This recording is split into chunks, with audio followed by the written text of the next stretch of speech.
कल एक प्रश्न यहाँ पर पूछा गया था कि सुबह में जब हम उठेंगे तो सबसे पहले कौन सा पाँव हम ज़मीन पर रखेंगे।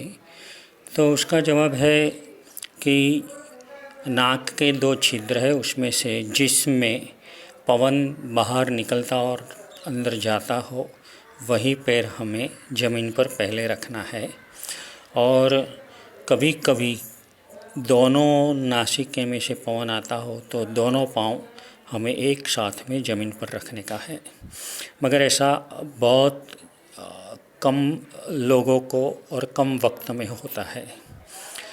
अब चंद्र नाड़ी, सूर्य नाड़ी और सुषुम्ना नाड़ी, इस तरह नाड़ी के 3 भेद है।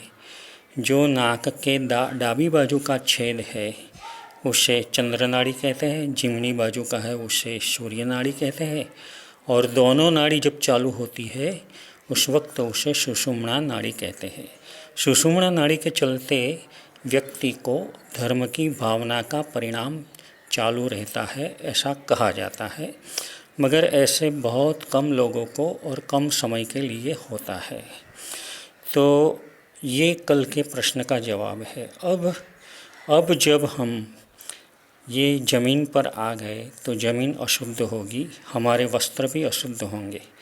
तो वस्त्र जो रात का हमने पहन रखा है वो निकाल कर, वो बदल कर शुद्ध वस्त्र पहनना है और शुद्ध भूमि पर बैठ कर के हमें नवकार महामंत्र को याद करने का है।